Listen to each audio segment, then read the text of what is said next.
დღეს მე მინდა გესაუბროთ ახალი წლის შესახებ და საერთოდ საეკლესიო კალენდრის შესახებ. მთელი ქვეყანა წინა საახალწლო სამზადისშია.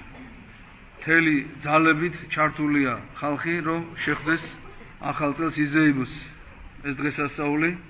არის უამრავი კითხვები ამასთან დაკავშირებით და სვამენ კითხვებს სხვადასხვა ტელევიზიითაც გამოვიდნენ იმის თაობაზე თუ როდემდე უნდა აღვნიშნავდეთ საქართველოში ორ შობას, ორ ახალ წელს, რა არის ეს, რა ჩამორჩენილობა, როდის იქნება რომ ბოლოში როგორ მთელი მსოფლიო აღნიშნავს, აი ჩვენც მათ ფერხულში ჩავებად და ერთად აღვნიშნოთ შობაც და ახალი წელიც. მე მინდა მათ გასაგონად განვაცხადო, რომ ჩვენ ორ შობას არ აღვნიშნოთ, ჩვენ აღვნიშნოთ ერთ შობას. ეს არის 7 იანვარს ახალი სტილით, ამ დროს სამყაროში არის და კოსმოსში არის 25 დეკემბერი და აღვნიშნოთ 25 დეკემბერს ძველით, ანუ ბუნებაში რაც არის, თორე სინამდვილეში ეს ამჟამად უწევს 7-ში. ისიც თუ რატომ მოხდა ამას ქვემოთ მოგითხრა. და რაც შეეხება ორი ახალი წლის აღნიშვნას, უამრავი ქვეყნები არის, სადაც ახალ წელს ორს აღნიშნავენ.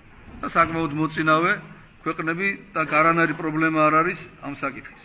ახალი წლის აღნიშვნის ისტორია იწყება ჩვენ წელთაღრიცხვამდე 46 წელს, როდესაც იულიუს კეისარმა, რომის უდიდესმა იმპერატორმა ჩაატარა საკალენდარო რეფორმა და წლის დასაწყისი დაადგინა 1 იანვარი იანუსის კერპის პატივად. იანუსის კერპი ეს იყო ორთავიანი კერპი, უпростоრით ორი სახე ჰქონდა კერპს. ერთი იყო მოხუცი კაცის სახე, მეორე ახალგაზრდა კაცის სახე, მიმართული იყო ერთმანეთის საწინააღმდეგო მხარეს და აი ამ კერპის დღესასწაული იწყებოდა სწორედ აი ამ დღეებში. რამოდენიმე დღიანი იყო ეს რიტუალი. მასთან ახლდა როგორც ჩვეული წესი იყო წარმართობისათვის ლოთობა, ღრეობა და ბოლოში ეს ყველაფერი თავდებოდა ესეთი ბინძური ორგიებით. ამ დღესასწაულით იწყებოდა ახალი წელი ძველ რომში. მე მინდა აქვე შევნიშნო მცირე ესეთ ჩართვა გავაკეთო, რომ წმინდა გიორგი სწორედ იმიტომ აწამეს, წმინდა ბარბარე, წმინდა მარინე და წმინდა მოწამეები პირველი საუკუნეების ძირითადად იმიტომ აწამებდნენ, რომ აი ესე წარმართულ დღესასწაულებში არ იღებდნენ მონაწილეობას და კერპებს თაყვანს არცემდნენ. კლევანდელი და ჩვენი თანამედროვე ახალი წელი კიდე ორმაგი სიმძიმით და ორმაგი კერპთაყვანისმცემლობით აღინიშნება. ერთი ის, რომ იანუსის დღესასწაულია 1 იანვარი და მეორე ის, რომ ამას დაემატა კიდევ ახალი აღმოსავლურ ბუდისტური რაღაცა წლების აღნიშვნა, ღორის წელი, ხან დრაკონის წელია, ხან ცეცხლოვანი ცხენის წელია, ხან უბრალო ცხენის წელია, ხან თაგვის, ხან ვირთხის და აი ესე მიდის ერთიან ჯაჭვში აი ესეთი დღესასწაულები იცვლება ყოველ წელს. ანუ ერთ კერპთაყვანისმცემლობას ძველ წარმართულს დაემატა აღმოსავლური კერპთაყვანისმცემლობა. წარმოვიდგინეთ, ღორის წელი უნდა მოვიდეს ახლა. ესე ითვლიან და ესე უწოდებენ. და იძახიან, რომ არ შეიძლება თურმე რომ სუფრაზე ღორის ხორცი გედოს და ღორი ჭამით ღორს ეწყინება და თან ყველაზე საოცარი ის არის, რომ ეს ახალი სტილის მეხოტბეები სწორედ იმიტომ ეხავენ ერთ აურზაურს, რომ ახალ წელს ღორის ხორცს არ გვაჭმევთო რა. და როდესაც ეკლესია აცხადებს, რომ ახალ წელს არის მარხვა და ჯერჯერობით ეს ქრისტიანული უდიდესი მზადება არის შობისათვის და ამ დროს ყველა ქრისტიანი უნდა მარხულობდეს და მარხვითა და ლოცვით ემზადებოდეს ქრისტეს შობის შესახვედრად. ამაზე მთელი ამბავი აქვს დატეხილეს, სწორედ ეს არის მიზეზი, რომ ბრალს გვდებენ ჩამორჩენილობაში და რაღაც ფანატიზმში. მაგრამ ნახეთ, ღორის წელი გაჩნდა თუ არა, თორე ღორის ხორცის ჭამა არ შეიძლება და კაცის შვილი არ აპროტესტებს ამას. მეცაც გეტყვით. ესე ამბობენ, რომ აი ხლა წითლები უნდა ჩაიცვა, რომ ღორის წელს აი ესე შეხვდეთ მიხაკებით, ვარდებით. წარმოვიდგინეთ, ეს არის პირდაპირ კერპთაყვანისმცემლობა. ეს არის რიტუალებში მონაწილეობა, წარმართულ რიტუალებში მონაწილეობა. იმაზე დარდობენ ღორს ეწყინება თუ არა და იმას კი არ ფიქრობენ, რომ იესო ქრისტეს და ჩვენ მფარველ ანგელოზებს, რომლებიც გვიყურებენ ზეცედან, სწყიდ და ტირიან ჩვენ ესეთ კერპთაყვანისმცემლობაზე და ესეთ გონების დაბნელებაზე. თქვენ თვითონ მითხარით, რას იმსახურებს ერი, რომელიც ღვთის მცნებებს არღვევს და წარმართულ ცნებების დაცვას ითხოვს გაშმაგებით. ეხლა რაც შეეხება თვითონ კალენდრის საკითხს. დღეს საქართველოში მოქმედებს რამოდენიმე კალენდარი. ერთია გრიგორიანული კალენდარი, რომელიც ერში გვაქვს. მეორე არის იულიუსის კალენდარი, რომელსაც ეკლესია ხმარობს. ასევე გვაქვს ებრაული კალენდარი, რომელსაც სინაგოგაში ხმარობენ. მუსულმანური, შიიტური და სუნიტური კალენდრები, სხვადასხვა კალენდრები და ქურთების ზარასუსტრას კალენდარი. ჩვენ განვიხილოთ ორი მთავარი. გრიგორიანული, ანუ ახალი სტილის კალენდარი, რომელსაც ქვეყანა ოფიციალურად მისდევს და იულიუსის კალენდარი, რომელიც ეკლესიის კალენდარი. იულიუსის კალენდრის ისტორია იწყება იულიუს კეისრიდან. ჩვენ წელთაღრიცხვად 46 წელს რომის იმპერატორმა გამოსცა იულიუს კეისარმა გასცა ბრძანება, რომ შეექმნათ კალენდარი. ამისთვის მოუწოდა მან ეგვიპტელ ვარსკვლავ ბრიცხველებს, ასტრონომებს და მე მინდა გითხრათ, რომ ეგვიპტეში იყო უდიდესი სკოლა ასტრონომიისა. დღესაც გაოცებას იწვევს იმდროინდელი ასტრონომიული გამოთვლები. სხვათა შორის ეგვიპტეში აგებული პირამიდები, მათი მოცულობები, მათ შორის მანძილები. ეს არის მანძილები დედამიწიდან მთვარემდე, დედამიწიდან მზემდე, დედამიწის მასასთან რაღაც კავშირში მოცულობა პირამიდის, სამ პირამიდაზეა ლაპარაკი, ხეოფსესი და ორ დიდ პირამიდაზე. მათი ფარდობა ზოგი დედამიწის მოცულობას გამოსახავს, ზოგი მარსის, ზოგი ვენერის. და ისედაც ცნობილია ისტორიიდან, რომ ეგვიპტეში იყო უდიდესი ასტრონომიული სკოლა და იმდროინდელი გამოთვლები ეხლაც განსვიფრებას იწვევს და გაოცებას როგორ შეძლეს ესეთი სიზუსტით ყველაფერი ამის გამოთვლა. იმდროინდელ ეგვიპტეში იყო ესეთი პიროვნება სოზიგენე, რომელიც ხელმძღვანელობდა კალენდრის შექმნის საქმიანობას. როგორც იძახიან, სოზიგენე იყო პროზელიტი, ანუ იუდაიზმზე მოქცეული, ანუ ძველი აღთქმის სარწმუნოებაზე მოქცეული ელინი, ან ზოგი იმასაც იძახს, რომ იგი ებრაელი იყო. ამ კალენდრის მთავარი საფუძველი არის ის, რომ კალენდარი ითვალისწინებს მზის, ვარსკვლავების და მთვარის მოძრაობებს. კალენდარს ქვია ჰელიოცენტრული კალენდარი. ჰელიოს ნიშნავს მზეს და ამ იულიუსის კალენდრის, ანუ საეკლესიო კალენდრის საფუძველი არის ის, რომ მზე არის უძრავად გაჩერებული galaktikაში და მთელი პლანეტები მოძრაობენ მზის გარშემო და აი ამაზე აგებული მთელი საკალენდრო გამოთვლა. თანაც როგორც გითხარით, გათვალისწინებულია ვარსკვლავების და მთვარის მოძრაობა. როდესაც იესო ქრისტე მოღვაწეობდა, ეს კალენდარი უკვე მოქმედებდა. 325 წელს პირველ მსოფლიო კრებაზე ქალაქ ნიკეაში წმინდა მამებმა სწორედ ამ კალენდარზე დაყრდნობით დაადგინეს მართლმადიდებელი ეკლესიისათვის და სავალდებულოდ გახადეს ყველასათვის აღდგომის გამოთვლა. სწორედ აი ეს კალენდარი უდევს საფუძვლად დღესაც, უკვე რამდენი ხანია გასული, თითქმის 1700 წელი აღდგომის გამოთვლას. აი ამ კალენდრით გამოთვლილი აღდგომის დროს წინა დღეს გადმოდის იესო ქრისტეს საფლავზე ცეცხლი, ღვთაებრივი ცეცხლი. და ეს ცეცხლი პირველივე წელს გადმოვიდა, 326 წელს ააშენეს თუ არა ტაძარი ქრისტეს საფლავზე, იმ წუთში გადმოვიდა ცეცხლი პირველივე დღეს. ეს იყო ბეჭედი იმისა, რომ პირველი მსოფლიო კრების დადგენილება იყო ნამდვილად სულიწმიდით ნანკარანხევი და ნამდვილად სულიწმიდით დაბეჭდილი. და როგორც ეკლესია გვასწავლის და წმინდა მამები გვასწავლიან, იესო ქრისტეს საფლავზე ცეცხლი ამ კალენდრის გამოთვლებით მეორედ მოსვლამდე გადმოვა. ხოლო ანტიქრისტეს გამეფების შემდეგ, როდესაც ანტიქრისტე დაждდება მთელი მსოფლიო სამართავად, 3 წლის განმავლობაში ცეცხლი აღარ გადმოვა. ეს იქნება ნიშანი იმისა, რომ ანტიქრისტე მოვიდა. ეხლა განვიხილოთ გრიგორიანული კალენდარი, ანუ ის კალენდარი, რომელსაც ხელმძღვანელობს ჩვენი ერი. გრიგორიანული კალენდარი თავის დასახელებას იღებს რომის პაპ გრიგოლი მე-13-დან. მან 1582 წელს შეცვალა მთელი კალენდარი, იულიუსის კალენდარი. ზოგიერთი ლაპარაკობს, რომ ეს იყო იულიუსის კალენდრის რეფორმა. ეს რეფორმა არ ყოფილა. ეს იყო მთლიანად მთელი კალენდრის გადაკეთება და ფაქტობრივად ახალი კალენდარი შექმნა. იულიუსის კალენდრის რეფორმა ჩაატარა ავგუსტუსმა, ესეთი იმპერატორი იყო, გახსოვთ, რომის დროსაც მაცხოვარი იშვა. აი ამ იმპერატორის დროსაც და მისი სახელი ქვია სხვათა შორის აგვისტოს თვეს. ავგუსტუსმა ჩაატარა იულიუს კეისრის მიერ შექმნილი კალენდრის რეფორმა, მაგრამ იქ რაღაც თვეების შეუცვალა დასახელება, მცირე შესწორებები შეიტანა, მაგრამ რადგანაც ეს კალენდარი იულიუსის შექმნილად ითვლებოდა, მას ავგუსტუსის კალენდარი არ უწოდებია ამისთვის. გრიგოლ მე-13-მ კი იულიუსის კალენდრიდან ამოიღო იმპერატორის ხსენება, კეისრის და საკუთარი სახელი დაარქვა. ეს ნიშნავს იმას, რომ ეს კალენდარი აბსოლუტურად სხვა არის. ამაში თქვენს დარწმუნდებით. ჯერ მინდა გითხრათ, ვინ იყო გრიგოლ მე-13. ეს იყო ბართლომეს ღამის ავტორი და სულის ჩამდგმელი. კაცი, რომელიც პირდაპირ ხელმძღვანელობდა პროტესტანტების ხოცვა-ჟლეტვას. კაცმა, რომელმაც გამოსცა მედალი და აჯილდოებდა ორდენი იმ ხალხს, ვინც თავი გამოიჩინა ამ პროტესტანტების ხოცვა-ჟლეტვაში, საფრანგეთში.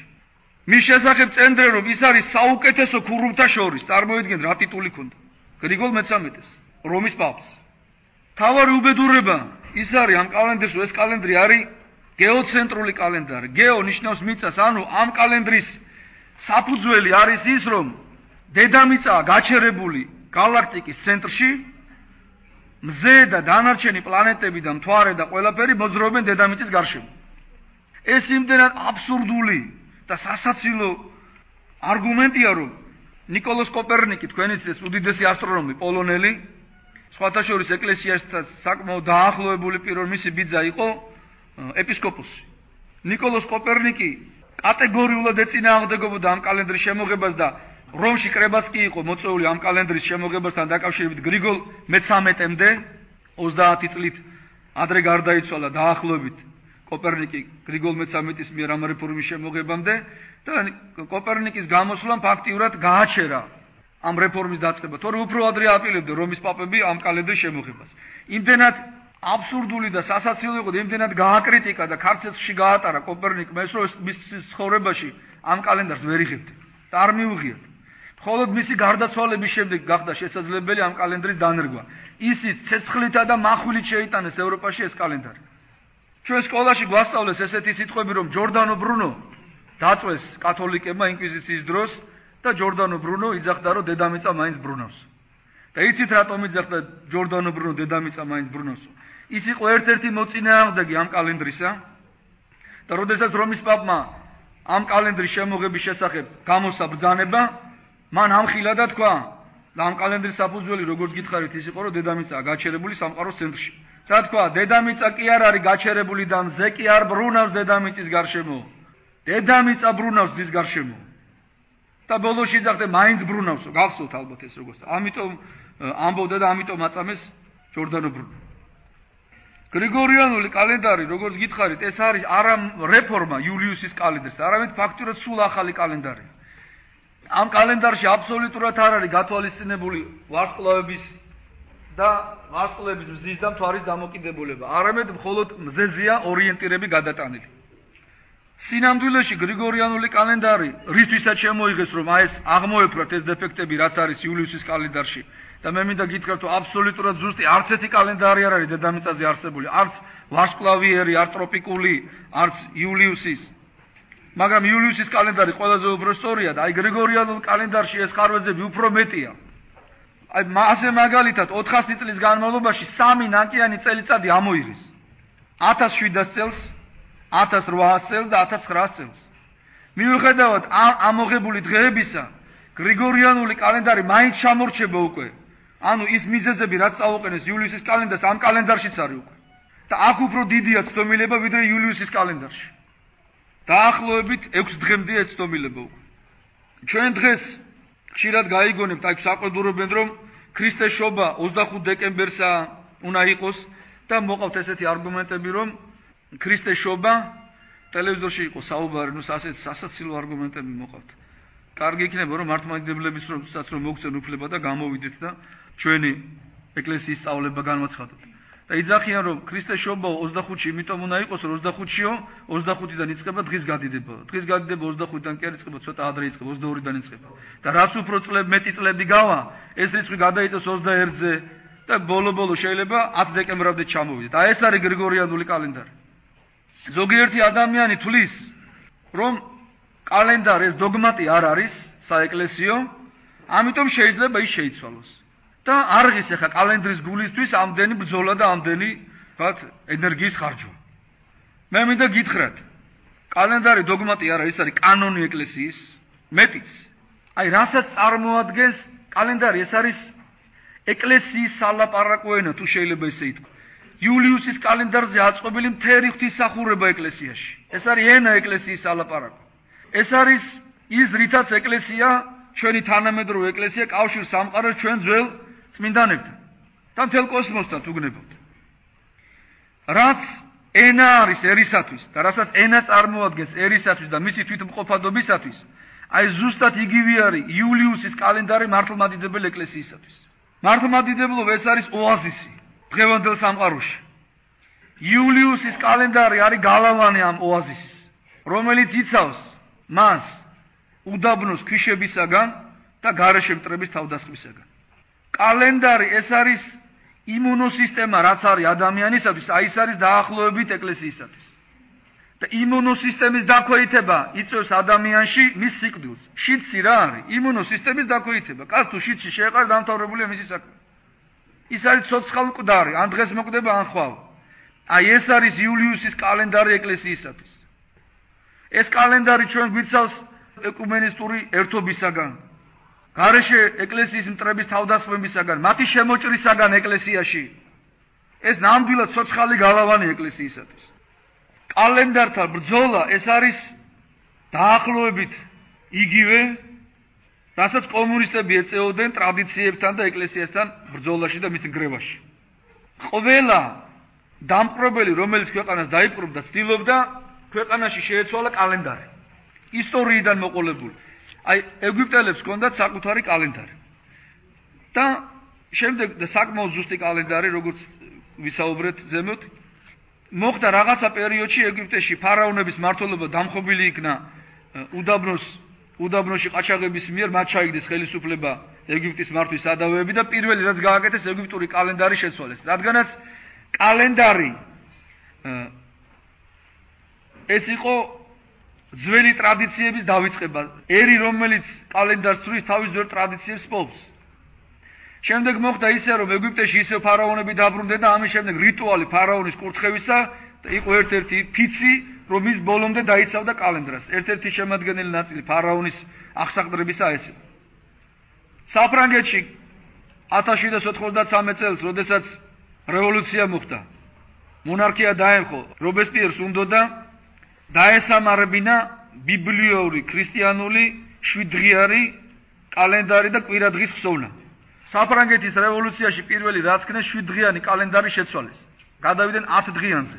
ეს იყო ძველ სპარსული ცეცხლთაყვანის მცემელთა კალენდარი. ფაქტობრივად ანტიქრისტიანული.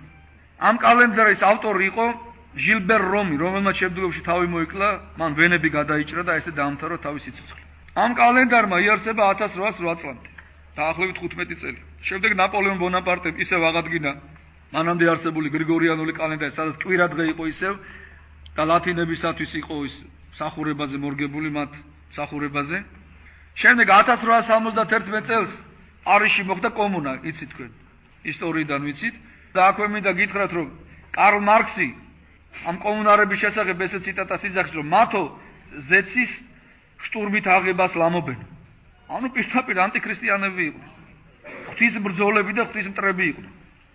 აი ამ კომუნამ ორი რამით დააფიქსირა თავისი არსებობა. პირველი ის იყო, რომ ეს კალენდარი შეცვალა ისევ და პარიზის მთავარეპისკოპოსი დახვრიტა. და ორი თვე იარსება ამ კომუნამ. იგივე გააკეთა ვლადიმერ ლენინმა. მან პირველი შეტევა მიიტანა იულიუსის კალენდარზე და გადაიყვანა იგი გრიგორიულ კალენდარზე. უნდათ უფრო მეტი წინ წასულიყო, ესე იგი, შემდეგში გეგმა იყო ესეთი, რომ 6 დღიანი კვირა უნდა შეეცვალათ 5 დღიანი და 6 დღიანი კვირებით, მაგრამ ეს არ გამოვიდა ღვთისწყალობით, ღმერთმა არ დაუშვა ეს საბჭოთა კავშირში, მაგრამ მოახერხეს ის, რომ ეკლესია გადაიყვანეს მცირე ხნით, რუსეთის ეკლესია და სამწუხაროდ საქართველოს ეკლესიაც რამოდენიმე ხანი მცირე ხნის განმავლობაში გრიგორიანულ კალენდარზე იყო. მაგრამ რა მოხდა? მრევლი აღარ დადიოდა ტაძრში, ახალ სტილზე დღესასწაულებს არ ზეიმობდა, ტაძრები ცარიელა იყო, ყველა მღვდლები იკრიბებოდნენ ჩუმა და ძველ სტილზე წირავდნენ, ატარებდნენ მსახურებას. მრევლიც ესე ზეიმობდა გიორგობას, შობასაც შვიდში ზეიმობდა როგორც ძველებურად, არა ისე როგორც ეს ლენინმა და ჩიჩერინმა დაადგინეს და მადლობა ღმერთს, რუსეთის და საქართველოს ეკლესია ისევ ძველ იულიუსის კალენდარზე დარჩნენ. აი დღეს ხშირად გავიგონებთ, აი როდემდე უნდა კონდეს ორი შობა, ორი ახალი წელი. მე მინდა უთხრა მათ, რომ შობა ჩვენ ერთი გვაქვს. და ახალი წელი როგორც გითხარით, უამრავ ქვეყანაში ორია. ასე იაპონიაში 2 ახალი წელია. მათი ტრადიციული და ეს გრიგორიანული წელთაღრიცხვად. იგივეა ჩინეთში. თანაც აქვე მინდა გითხრათ, რომ იაპონიაში ოფიციალურ დოკუმენტებს ხელს აწერენ 2 თარიღი. იგივე ხდება ისრაელში. იქ არის ძველი ბიბლიური კალენდარი და ასევე თანამედროვე გრიგორიანული კალენდარი. ეს სულაც არ უშლის ამ ქვეყნის განვითარებას და წინსვლას ხელს. იგივე ხდება მუსულმანურ ქვეყნებაში, იგივე დუბაიში, რომელიც საკმაოდ განვითარებულია თავისი ეკონომიკით და ცხოვრების დონით, მაგრამ თუ სადმე გაგიგიათ, რომ რომელიმე ან ებრაელმა მეცნიერმა და უამრავი ფიზიკოსები ყავთ და უამრავი დიდი მეცნიერები ყავთ ებრაელის, წამოაყენეს ესეთი მოთხოვნა, რომ შეეცვალათ კალენდარი სინაგოგაში, ან შეეცვალათ მეჩეთში კალენდრები. ესეთი მოთხოვნა არც ერთს არ წაუყენებენ. რატო? იმიტომ რომ მათ უყვართ თავიანთი ქვეყანა. უყვართ საკუთარი ტრადიციები და იცავენ მას. და რაღა დაგვემართა ჩვენს. თანაც საოცარი ის არის, რომ საქართველოში ამ ახალი სტილის მეხოტბეები არიან ხალხი, რომელიც აბსოლუტურად არაეკლესიურია.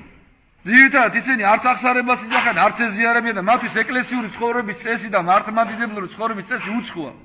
მათ არ განუცდიათ ის სიტკბო, რაც აქ მარხვას. ჩვენ დღეს ჩვენი თანამედროვეები, რომლებიც ესე გაფაცისებით ემზადებიან ღორის წელის შესახვედრად და ზოგი გოჩს არც ყიდულობს და თუ ყიდულობს ალბათ ფიქრობენ 31-მდე გვექნება და მერე აღარ გვექნებაო. ამას ყველაფერს იმიტომ აკეთებენ, რომ ამ წელმა 2007 წელმა ბედნიერად ჩაიაროს. და გადავხედოთ ჩვენს ისტორიას, საქართველოს ოქროს ხანას, დავითისა და თამარის დროს, როდესაც წმინდა მეფეები მართავდნენ ქვეყანას. რამ მოუტანა ბედნიერება საქართველოს ოქროს ხანაში? სადმე წაგიკითხავთ, რომ ან დავით აღმაშენებელი, ან თამარ მეფე ღორის წელს, გოჭის წელს, ვირთხის წელს ხდებოდნენ, ან დრაკონის წელს ხდებოდნენ? თუ პირიქით, ესე დღეებში ისინი ღამისთევებით იწყებოდა მსახურება. და მეცაც გეტყვით, როდესაც საქართველოში გამოჩნდნენ მონგოლები თამარის დროს, ალბათ მათ შემოიტანეს ბუნებრივი ბუდისტური კალენდარი საქართველოში. და როდესაც ქართველებმა პირველად შეიტყვეს ღორის წელის არსებობის შესახებ, დრაკონის წელის არსებობის შესახებ, აღმოსავლური კალენდრის შემოსვლასთან ერთად. აი ზუსტად მაშინ დაიწყო საქართველოს დაღმასვლა და გაუბედურება. ანუ აქედან პირდაპირ ჩანს, რომ ჩვენი კეთილდღეობა ღორის და დრაკონის წლების შეხვედრაზე კი არ არის დამოკიდებული. იმაზეა დამოკიდებული ღვთისადმი რა ურთიერთობაში ვიქნებით და როგორ ქრისტიანულად როგორ მოვიქცევით. და საერთოდ საუბრის დასაწყისში ჩვენ ვახსენეთ, რომ საქართველოში რამოდენიმე კალენდარია. ეკლესიას იულიუსის კალენდარი აქვს, მეჩეთს თავისი კალენდარი, სინაგოგას საკუთარი კალენდარი. წარმოიდგინეთ ახლა თქვენ, რომ ჩვენ რომ მოვითხოვოთ ამ კალენდრების გაუქმება, რა ამბავი ატყდება. და პირდაპირ ბლარ დაგვდებენ რელიგიური გზნობების შეურაცხყოფაში. კი, მაგრამ ეს თუ მათთვის რელიგიური გზნობების შეურაცხყოფაა. ჩვენთვის, ვინც 84%-ია მართლმადიდებელი ქრისტიანების. და როდესაც ჩვენ მიკიჟინებთ, თან მეუნები, რომ აუცილებლად უნდა გამოცვალო კალენდარი. რა ქვია ამას? რელიგიური გზნობების შეურაცხყოფა არ ქვია? და თანაც გეუბნებით ის მართლმადიდებლები, ვინც იძახენ, რომ მართლმადიდებლები ვართ და კალენდრის გამოსვლას ითხოვენ, უმეტესობა ეკლესიურად არ ცხოვრობს. წარმოდგენაც კი არ აქვს რა არის ეკლესიური კანონები და ეკლესიური წესები. ამ რამოდენიმე დღის წინ კაცი იყო გამოსული ტელევიზორში და ლაპარაკობდა ჯვარიო წარმართული სიმბოლიკა არისო, შობაო მზის დღესასწაული არისო, რაღაც ისეთ რაღაცებს ლაპარაკობდა, რომ აი ურწმუნო კაცი არ ლაპარაკობს რა. და იქ ერთ-ერთმა შეუსწორა კიდევ ცოცხლებს ლაპარაკობდა და ის კაცი ვინ შეუსწორა თვითონ კალენდრის რეფორმის მომხრიანი. ცნობილია როგორც ერთ-ერთ მოდერნისტულად მოაზროვნე კაცად, მაგრამ იმანაც კი ვეღარ მოითმინა უკვე ესეთი რაღაცები ლაპარაკა ან სატელევიზიო გადაცემის ერთ-ერთმა მონაწილემ. ბოლოს მე მინდა ესე დავასრულო ჩვენი საუბარი, რომ ჩვენ მართლმადიდებელი ქრისტიანები 25-ში შობას არ ვზეიმებთ. ზოგიერთს ურჩევნია 25-ში გაიხსნილოს და შემდეგ 1 იანვარსაც ღორის ხორცის ჭამით შეხვდეს. ჩვენ მართლმადიდებლებს გვირჩევნია 1 იანვარს მარხვითა და ლოცვით შევხვდეთ. ღორის ხორცის ჭამის გარეშე სამაგიეროდ შობას, როდესაც ნამდვილად შობა არის 7 იანვარს იესო ქრისტეს ხორცისა და სისხლის ჭამით შევხვდეთ. ვისაც ღორის ხორცის ჭამა ურჩევნია ქრისტეს ხორცის და სისხლის ჭამას ჭამოს ეს. და ყველაზე თავარი ჩვენ უნდა გვახსოვდეს, რომ იულიუსის კალენდრით დადგენილი ნათლისღების დროს, ანუ 19 იანვარს, როდესაც იესო ქრისტე ჩავიდა იორდანის წყლებში ნათელი იყო და თავისი ჭაშმი წყლები აკურთხა და ამ დროს ეკლესიაში იკითხება ესეთი საკითხავი იორდანე უკუნიქსა მართლ უკუნ. ტექსტ მარტო გალექსილი სიტყვები კი არ არის. იორდანე წყალკურთხევის დროს, როდესაც მას იერუსალიმის პატრიარქი აკურთხებს და ჯვარს ჩაუშვებს წყალში, იორდანე ჩერდება და რამოდენიმე წამის განმავლობაში წყალი ადის აღმართში. ეს ასწაული ხდება იულიუსის კალენდრით და არა გრიგორიანული კალენდრით, ახალი სტილით. ყველაზე მთავარი, ქრისტეს საფლავზე ცეცხლი გადმოდის იულიუსის კალენდრის გამოთვლებით და მხოლოდ მართლმადიდებელი პატრიარქის ხელში, არც კათოლიკე პაპის ხელში და არც მონოფიზიტი ეგრეთ წოდებული სომეხი პატრიარქის ხელში. არამედ მხოლოდ იულიუსის კალენდრით და მხოლოდ მართლმადიდებელი პატრიარქის ხელში. აი ჩვენ აი ამ სარწმუნოების მიმდევრები ვართ. და ვთხოვთ და მოვითხოვთ გაგვანებონ თავი. და კიდევ ვიმეორებ, ვისაც ურჩევნია რომ 1 იანვარს ღორის ხორცი ჭამოს. ჩვენ გვირჩევნია ღორის ხორცი არ ჭამოთ 1 იანვარს. სამაგიეროდ 7-ში ქრისტეს ხორცი და სისხლი მივიღოთ. ღმერთმა დაგლოცოთ.